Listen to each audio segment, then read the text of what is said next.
On vous souhaite la bienvenue à ericlatour.com, une émission entièrement dédiée aujourd'hui à la Maison de soins palliatifs et à ce spectacle bénéfice qui va se tenir le 8 mai prochain avec le Rollback Band. Ce sont des infirmières qui elles-mêmes travaillent à la Maison de soins palliatifs, qui vont prêter leur voix. Et ce groupe-là existe quand même depuis près de 14 ans maintenant. Ils étaient en pause depuis 2 ans.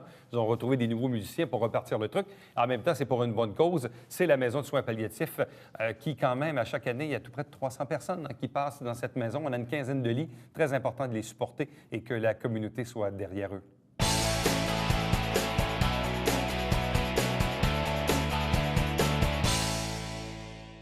Parlons maintenant de la Maison de soins palliatifs, mais surtout d'une activité bénéfice qui va se tenir le vendredi 8 mai à 20h au Cabaret Théâtre du Vieux-Saint-Jean. Il s'agit du spectacle du Rollback Band. Avec nous 4 invités, 4 infirmières de cette Maison de soins palliatifs. Je vous les présente à l'instant. D'abord, Josée Normandin. Bonsoir. Bonsoir. De même que Francine Paris. Bonsoir à vous. De même que Élisabeth Méville. Bonsoir. Bonsoir. Et également Nadine André Béchard. Bonsoir et bienvenue. Bonsoir. Ça existe depuis combien de temps, le Rollback Band? On est à notre 14e année. Oui. 14e année. Vous vous connaissez depuis toutes ces années-là? Même avant ça. Avant ça, même. Mais vous n'étiez pas toujours à la Maison de soins palliatifs parce qu'elle n'existait pas dans le temps, là. Non, on est là depuis le début. Ah, depuis le début? Oh, oui. Le temps passe vite. Ça fait combien de temps que ça existe, Mme Béchard? La Maison des soins palliatifs, 7 ans. 7 ans. Mais auparavant, vous étiez à quel endroit à ce moment-là? Vous étiez à Champagnat? Champagnat. Vous étiez à Champagnat. Oui. Bon. Comment ça a pris forme, ça, le Rollback Band? C'est parti d'une... Une folie. Oui, une folie. Un 20e anniversaire de la résidence Champagnat. On voulait faire un spectacle, puis on est parti de rien. On est allé chercher des amis, des amis pour partir à un band, à zéro. On a parti de zéro pour on a monté un spectacle. Et à partir de ce moment-là, on a décidé de continuer l'aventure. Mais étiez-vous musicienne à la base dans vos temps? Non, personne n'était... oui, il y avait des gens qui jouaient des instruments. Nous, on chantait dans notre douche, comme tout le monde fait. C'est un petit peu le rêve de tout le monde qui s'est concrétisé en se rassemblant puis en formant un groupe. Bon. Donc, ça fait plusieurs années que ça existe. Ça fait plusieurs années que vous travaillez ensemble. Oui. Maintenant, donc, depuis 7 ans, à la Maison de soins palliatifs sur le boulevard Saint-Luc. Et là, mais c'est pas la première fois que vous faites une levée de fonds? Non, c'est la 3e fois qu'on participe à un levée de fonds. Et la première année, c'était avec la Fondation. Oui. On avait fait la première partie de Baume Desjardins qui avait été là aussi. Et puis la 2e année, c'est nous qui avons fait un autre, mais c'était pour la Maison des soins palliatifs et les soins intensifs. Également. Oui. Tandis que cette-là ici, c'est nous, le Rollback Band, qui ont parti ce projet-là, avec l'appui de la Fondation. Fondation Santé au Richelieu-Rouville. Oui. Madame Béchard, ça représente quoi les activités de la Maison de soins palliatifs? Bon, auparavant, on le sait, c'était à Champagnat. Depuis 7 ans, c'est maintenant sur le boulevard Saint-Luc. Ça implique quoi, les activités de cette maison? Bien, écoutez, c'est une maison de soins palliatifs. Donc, nous, ce qu'on offre, c'est des soins aux patients qui sont vraiment en fin de vie. Donc, on a une clientèle il y a un pronostic de 3 mois et moins. On a des lits aussi pour des 6 mois et moins. Ah oui, aussi? Oui, on en a. On a 4 lits pour cette clientèle-là. Donc, comme je vous dis, c'est une clientèle avec un pronostic réservé. Pour les pronostics de 3 mois et moins, vous avez combien de lits pour cette clientèle? Bien, écoutez, on a 15 lits, en fait, dans cette maison-là. Au total. Donc, on y va aussi avec une évaluation. Alors, c'est sûr souvent, on va prioriser les patients qui sont vraiment avancés. Par ailleurs, on a aussi, quand on reçoit des dossiers, on les priorise, mais il arrive des fois qu'on va avoir plusieurs dossiers où on a une baisse un peu de demande. Donc, on va se permettre aussi d'aller chercher des clientèles de 6 mois et moins, là. Et quels sont les besoins, au-delà du fait que vous êtes supporté évidemment par la structure, là, qui vient de changer de nom d'ailleurs, là, qui est plus C3S, mais le nouveau centre intégré, le 6, qu'il faut dire désormais, Montérégie-Centre. Mais au-delà de ça, des levées de fonds comme le spectacle ici, en quoi ça vient vous aider dans les opérations de la maison? Bien, en fait, nous, ça nous aide beaucoup pour aller chercher du matériel. Nous, on va, comme là, présentement, tout ce qui est les lits d'appoint, parce que nous, on permet aux familles de pouvoir rester là 24 heures, 7 jours par semaine. Il faudrait changer ces lits-là. Pardon. On a tous les lits pour les patients aussi qu'éventuellement, il faudrait changer. Ça, c'est quand même des coûts assez importants. C'est tous des lits électriques, donc si on parle de milliers de dollars. On a aussi, on veut apporter un petit plus aux patients, donc on a des fauteuils autosouleveurs qu'on voudrait avoir dans toutes les chambres qu'on n'a pas présentement. Je crois qu'on a 5 chambres qui ont des fauteuils autosouleveurs et on voudrait que toutes les chambres puissent avoir ces fauteuils-là. Quel est le bénéfice pour une communauté comme la nôtre d'avoir une maison de soins palliatifs? Qui veut répondre? Bien, moi, je dirais que c'est vraiment de supporter le patient et la famille aussi. On a quand même un CLSC avec une équipe dédiée qui est très présente pour être capable de supporter les familles. Mais c'est pas toujours, dans la réalité, c'est pas toujours faisable physiquement, émotivement, d'être à domicile, de décéder à domicile. Donc, nous autres, on fait le pont un peu, si on veut. On peut pallier, on peut permettre aux familles de continuer à être présentes, mais de prendre toute la charge, la lourdeur physique, puis l'anxiété, d'être supporté, d'être encadré d'une équipe qui est spécialisée, qui est dédiée aux soins palliatifs. Ouais. Et en même temps, à l'hôpital, c'est différent. Chez nous, le fait que c'est la mission, il y a un environnement particulier, c'est toutes des chambres privées, c'est des grandes chambres, il y a des aires communes pour les familles. C'est notre raison d'être, donc, et ça libère des lits aussi, et en même temps... Comment arrivez-vous à, pour votre propre équilibre personnel, de faire un détachement? Parce que certains diront que de voir mourir des gens plusieurs fois dans une même année, ça a beau être votre travail, vous avez beau être formé pour ça, il en reste que humainement, c'est toujours des petits deuils que vous devez faire de patients de qui vous pouvez vous attacher ou de familles de qui vous pouvez vous attacher. Donc, comment arrivez-vous à arriver à avoir ce détachement-là dans vos vies personnelles? C'est le soutien de l'équipe en général. L'équipe est formée évidemment de médecins aussi, d'infirmières, auxiliaires, préposés. On est capable de ventiler, de ventiler ensemble, à travers nous autres. Des fois, on va aller magasiner, ça va coûter un petit peu plus cher. C'est des côtés. Ça fait du bien. Côté nous autres, on a la musique aussi. On a la musique. Mais tantôt, tu as dit former. Il n'y a personne qui est formé pour ça, pour faire cet emploi-là. Qu'est-ce que je pense qui est spécial dans la Maison des soins palliatifs aussi, c'est les gens qui travaillent là, c'est un choix qu'ils font. C'est pas parce qu'ils sont obligés d'être là. L'équipe qui est là, c'est parce qu'on veut être là. Et c'est ça qui est important, je pense. Il faut vouloir travailler à la Maison des soins palliatifs. Il faut être capable de le faire d'une façon... Mais qu'est-ce qui fait que vous avez fait ce choix-là il y a quelques années? Vous avez dû commencer dans un autre département dans votre carrière. Oui, oui, absolument. Qu'est-ce qui fait qu'à un moment donné, vous avez fait ce choix-là d'aller là? Bien, dans notre réalité, c'est sûr que nous autres, en étant à Champagnon, on s'occupait des personnes âgées. Ouais. Donc, il y en a là aussi des deuils qui sont là jusqu'à la fin, nous autres aussi. Donc, c'est quelque chose qu'on approchait quand même beaucoup. Il y a une facette un peu différente, là. C'est sûr que les personnes sont âgées, c'est des maladies différentes, chroniques. Mais le deuil, c'est quelque chose que... Et la mort, c'est quelque chose avec quoi on travaillait déjà. Et il s'est greffé les soins palliatifs, donc on y allait à l'occasion et on a apprivoisé ça comme ça. Et quand les gens étaient à l'aise, bien c'est sûr qu'on se proposait à y aller plus fréquemment. Il y a eu des postes qui se sont ouverts. C'est là qu'on a embarqué vraiment là, dans la réalité. Quelle est, Mme Béchard, la plus grande reconnaissance que les gens de votre équipe peuvent avoir dans leur travail? C'est un milieu quand même très, très, très particulier. C'est quoi la forme de reconnaissance que votre équipe obtient? Bien, pardon, je pense que la plus grande reconnaissance que les gens vont avoir, c'est par rapport aux familles. Les gens apprécient énormément leur travail. On a un cahier, nous, où les gens peuvent laisser une note d'appréciation qui est toujours ouverte. Puis c'est toujours excellent, là, ils sont toujours ultra satisfaits. Alors, je pense que c'est ça la grande gratification qu'ils vont avoir dans leur travail, là. Au-delà d'une gratification administrative, là. Non, en effet, c'est du côté émotionnel. Nous, on donne, mais on reçoit énormément aussi de ces patients-là et de ces familles-là. C'est vraiment un privilège de travailler dans ce domaine-là, d'être capable d'accompagner des familles et des patients en fin de vie.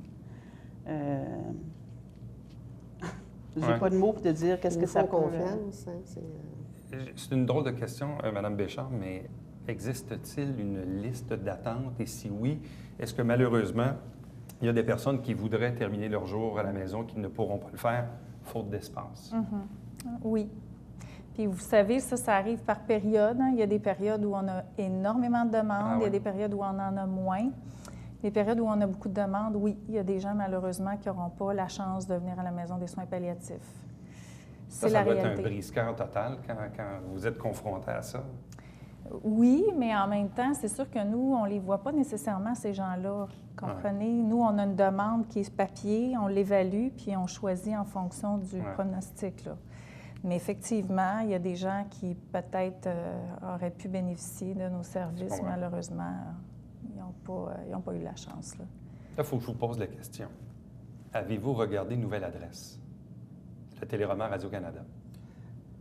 Un petit peu. Voilà. De façon parcimonie, un petit peu. Là. Parce que toute cette question à l'égard des soins palliatifs a beaucoup été abordée, où justement la comédienne qui est incarnée, le personnage qui est incarné par Macha Grenon, termine ses jours dans une maison de soins palliatifs. En fait, est-ce que ça permet en même temps au public de comprendre et de mieux connaître ces soins-là, qui, il y a 10-15 ans, n'étaient pas tellement connus au Québec, à part la maison Michel Sarrazin à Québec ou encore la maison qui est à Sainte-Julie, Victor Gadebois. Les soins palliatifs étaient quand même assez méconnus au Québec. Là. Est-ce qu'on a fait du chemin? Est-ce qu'un téléroman comme Nouvelle Adresse permet peut-être de vulgariser un peu? Écoutez, moi, je vous dirais oui, ça peut vulgariser, mais en fait, c'est aussi au niveau ministériel. Hein? Vous comprenez que dans les dernières années, avec la ministre Yvon qui était avant, puis qui a fait avancer ce dossier-là, je pense qu'on a beaucoup amené, si vous voulez, des lignes directrices par rapport aux soins palliatifs. On a un peu nommé aussi le fait que par région, par tant d'habitants, il faut avoir tant de lits pour les soins palliatifs. Puis là, bien, il y a toute la polémique de la loi 52 ou la loi 2 là, qui s'en vient aussi. Là, ça, c'est un autre volet. Mais je vous dirais que ça, au niveau du ministère, c'est politique. On a fait avancer ce dossier-là.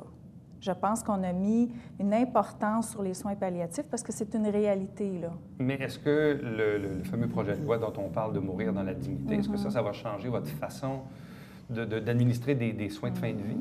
Écoutez, je ne veux pas trop embarquer là-dedans, je vais vous dire, parce que ça, c'est quelque chose de très différent. Là, on parle d'une décision de quelqu'un qui veut finir ses jours. Nous, c'est les soins palliatifs, c'est complètement différent. Et je vous dirais que c'est la difficulté qu'on vit présentement. C'est que les gens mélangent beaucoup soins palliatifs, aide à mourir. Alors, il va falloir, je pense, préalablement démystifier ça, bien définir qu'est-ce que c'est, hein, ce projet-là. Parce que les gens en entendent parler, donc forcément, ils vous posent la question. Hein, tout à fait. Il y a des gens qui viennent chez nous, puis c'est ce qu'ils pensent qu'on fait, et c'est pas ça du tout, là. C'est important. C'est de la gestion de symptômes qu'on fait. Je comprends. Ouais. Si on revient au Rollback Band, donc fondé il y a 14 ans, là, c'est quoi? Est-ce que vous chantez toutes les trois? Est-ce que vous jouez de la musique? Notre instrument, c'est la voix. Oui. Vous êtes trois chanteuses, c'est ça? Et percussionniste aussi. Percussion? Oui. Vous? Non? Non. C'est la voix. Oui. Qui joue des instruments à ce moment-là?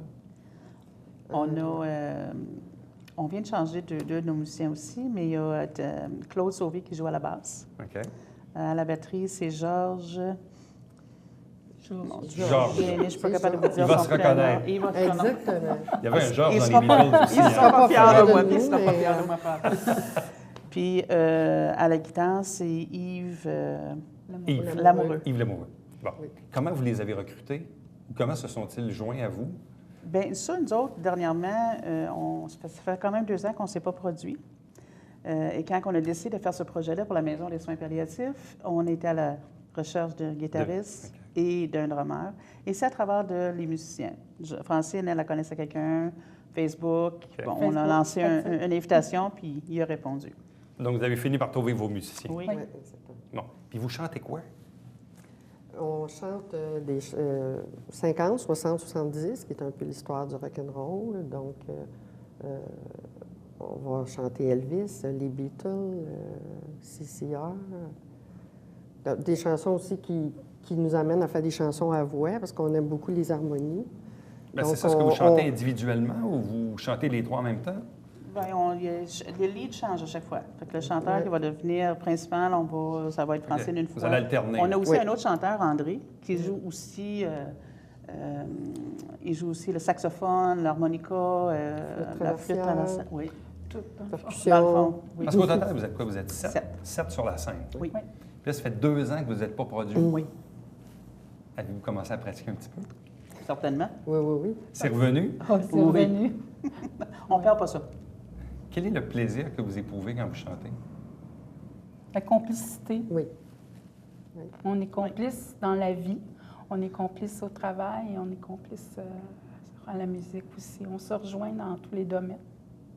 C'est Et- ça le plaisir. À quel moment est arrivé ce projet du vendredi 8 mai là, qui s'en vient? Ça a pris forme il y a combien de temps, ça? Ça a pris forme dans la tête à Nadine l'année C'est elle passée. qui vous a relancé, quoi? Oui. Oui, Pourquoi? c'est ça. Bien, écoutez, faire des levées de fonds, vous comprenez que c'est pas... Ah, c'est pas simple. C'est pas simple. Saint-Jean-sur-Richelieu, c'est un petit bassin. Hein? On a toujours les mêmes donateurs aussi.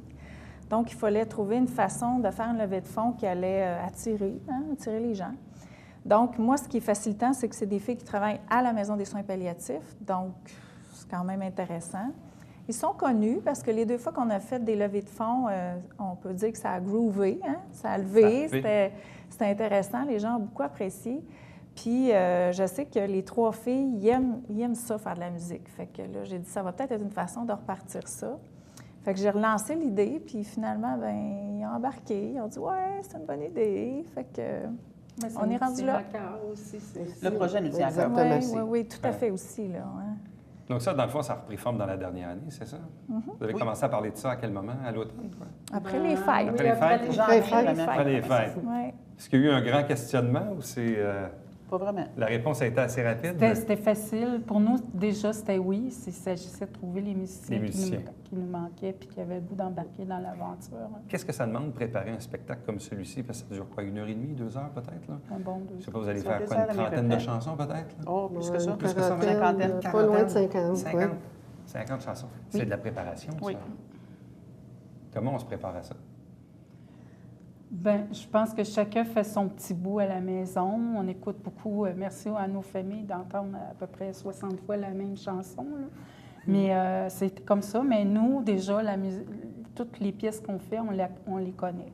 C'était un petit peu de réfléchissement. C'était plutôt les musiciens qu'eux autres, fallait qu'ils se retrouvent ensemble puis qu'ils pratiquent. Donc, il y a beaucoup d'heures de pratique. On se réunit au moins une fois par semaine chez Francine, Oui. dans le sous-sol. Ça veut un grand sous-sol. Pas tant que ça, mais bon, Un grand on garage? se colle bien. c'est Non, ça. non, c'est un ben de sous-sol, pas de garage. Un ben de sous-sol. Donc là, vous êtes en phase, évidemment, pratique avec vos nouveaux musiciens. Donc déjà, vous avez eu l'occasion d'avoir quelques occasions oui. déjà? hein? Depuis janvier qu'on pratique. C'est quoi, une fois par semaine? Oui. Ça va très bien. Puis là, vous allez continuer comme ça jusqu'au spectacle? Yes. Mais des spectacles, vous en avez déjà fait dans le passé. Là. Oh, oui. Ça ne sera pas votre premier. Vous n'avez fait combien là, depuis la fondation du groupe? Oh mon Dieu, je peux pas compter. Non, ils ont pas Cinquantaine? comptabilisé comme ça. Pas tant que ça. Ouais. Ah oui? Puis on a gagné un concours aussi en 2009. Et pourquoi avez-vous arrêté il y a 2 ans? À cause des musiciens qui ont lâché. Puis, Il y en a un qui est parti. C'est sûr que pour les groupes, c'est difficile en général. là. Tu sais, il n'y a pas beaucoup de Ouais. place aussi pour jouer. Les contrats sont plutôt rares. À 7, on prend un bon espace, même si on essaie de le faire de façon le plus restreinte possible, on prend un bon espace. Donc, des fois, il y a des lieux qui s'y prêtent plus ou moins. C'était quoi la plus grande foule que vous avez... Bon, quelques mille, c'était à Verdun. Verdun, à l'envoi. On avait joué... festival. c'était quoi, Amusons-nous. C'était un festival à l'extérieur. Puis il y avait, je vous dirais... Envoyons-nous, il me semble qu'il y avait ça. 4-5 000 personnes, oui. Oui, sur une scène extérieure, c'était magique. Est-ce que ça vous ennuie, ça? Oui, c'est un beau feeling, ça. C'est comme... Mm. c'est amusant, là. C'est vraiment enrichissant. La foule aussi, c'est enivrant. C'est différent. À l'extérieur, c'est très différent. Mais ça veut dire qu'il y a quelques années, ça devait accaparer quand même pas mal de votre temps, là. Parce que si vous avez fait une cinquantaine de représentations sur quelques années, là, c'est quand même du temps, ça. Oui. Les premiers temps, on pratiquait même 2-3 fois semaine. Mm. Les premiers temps, là, on faisait comme ça. Après ça, on a estompé. Là. On était même un petit peu meilleurs. Puis on se faisait confiance. On a appris à se connaître aussi. Qui chante quoi, quelle voix, quelle chanson nous affectionne le plus. Puis on a des trucs maintenant pour pratiquer. Puis vos autres collègues à la Maison de soins palliatifs, ils en pensent quoi? Ah, eux Ah, autres, bien, ils nous suivent, eux autres. On vous ils viennent nous appuie. voir, oui. Ils ne veulent pas chanter avec vous autres. Non, non, non. Ah, c'est ça. Il y a combien d'infirmières ou de personnel qui gravitent autour de la maison de soins palliatifs? Je vous dirais une vingtaine environ, parce qu'il y a quand même 3 quarts de travail, 7 jours sur 7. Donc, c'est les infirmières auxiliaires, les préposés aux bénéficiaires, travailleuses sociales, médecins. En fait, non, je vous dis 20, là, mais si je mets tout ça, c'est peut-être 30. Là. Près d'une trentaine de Plus, personnes. on a des bénévoles aussi qui sont là, donc on a quand même beaucoup Avez-vous de beaucoup de personnes. bénévoles? Je vous dirais qu'on en a une vingtaine, là. On a fait du recrutement, donc on a une vingtaine de bénévoles qui sont présents à la maison, là. Et j'ai déjà fait des entrevues là-dessus, mais être bénévole dans une maison de soins palliatifs, c'est pas donné à tout le monde. Là. Non. Non, parce qu'il faut que vous... C'est quoi le bénévole type, le profil type d'un bénévole chez vous? Bien, écoutez, je pense que le bénévole qui vient à la maison des soins palliatifs, il le fait vraiment pour lui-même, là. C'est pas une question de tu sais, il y a des gens qui viennent un peu, des fois, dans, on va dire, des conditions un peu ésotériques, là, qui cherchent à démystifier la mort, là. Je pense que c'est pas vraiment ça. On le fait pour soi parce qu'on veut vraiment donner au suivant, là. C'est des gens qui ont une grande écoute. Absolument, une grande écoute, puis de faire la différence dans la vie des gens par des petits gestes, là. Est-ce que le fait, justement, que ces gens qui sont en fin de vie puissent s'adresser donc à des bénévoles, donc des gens qui ne sont pas de leur famille, qui ne les connaissent peu ou pas, est-ce que ça fait une différence, je ne sais pas, je dirais pas dans les confidences, mais parfois quand on est en fin de vie, je ne sais pas, est-ce que le fait de s'adresser à quelqu'un de neutre peut faire du bien à ces personnes-là? Je crois que oui. Oui. Je crois que oui. Vous avez eu des témoignages là-dessus, vous l'avez vu, vous l'avez vécu, Bien, de voir l'apport que les bénévoles viennent vous aider, vous prodiguez les soins aussi, vous êtes les professionnels, mais en même temps, le fait d'avoir le support des bénévoles...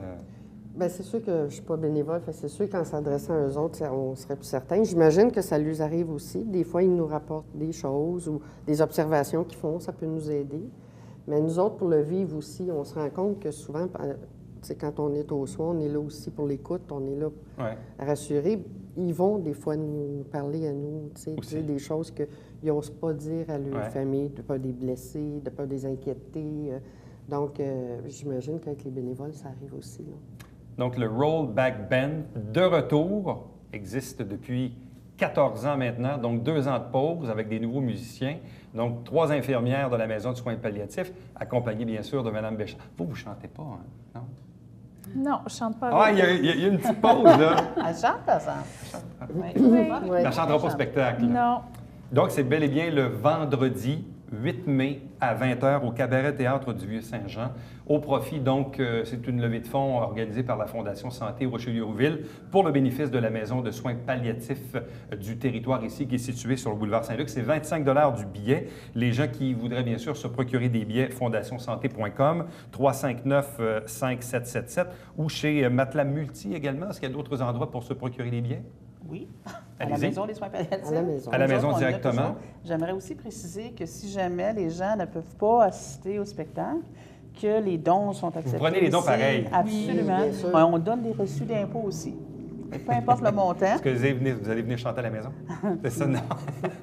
Non, mais vous allez venir nous voir chanter, Oui. sûrement. On va tenter d'y être. Si je peux y aller, bien sûr, ça va me faire plaisir d'aller faire un tour. Donc, pour encourager, bien sûr, cette levée de fonds pour la Maison de soins palliatifs, donc avec le Rollback Band. Bien, à vous 4, merci beaucoup. Merci à vous. Bonne Merci à chance. vous. Merci. Reste avec nous. Au retour, on vous présente le Babillard quotidien.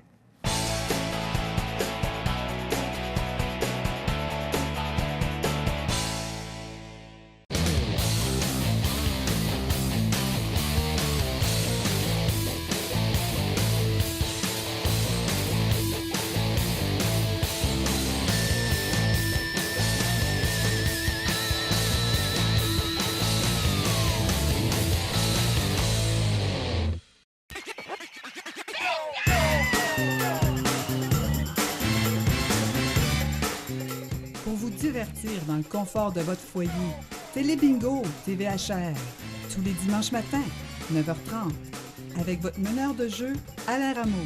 C'est un rendez-vous.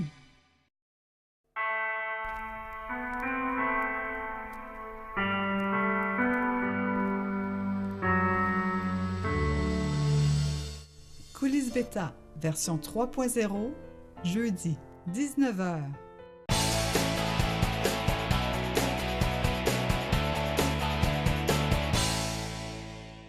On vous rappelle que le Centre de prévention du suicide a toujours sa ligne 24 heures, 7 jours sur 7. Donc, la ligne, c'est bien sûr pour appeler à l'aide ou pour avoir des conseils, c'est le 348-6300. Ou sinon, vous avez le site web qui est cpshr.qc.ca. Chaque semaine, on vous présente des extraits du Conseil de ville. L'émission s'appelle Saint-Jean-sur-Richelieu. Chaque dimanche matin, 9h30 en direct, c'est le Télébingo avec 3 500 $ en prix. Carte pleine qui est à 2 000. 30 dépositaires dans la région pour acheter vos livrets pour avoir la liste tvhr9.com. Vous téléphonez ici, 358-1912. Entre-temps, si vous désirez me joindre ou m'envoyer des communiqués de presse ou quoi que ce soit, une seule adresse, Éric Lato en un mot, à commercial tvhr9.com. Et nous, notre prochain rendez-vous, c'est bien sûr demain.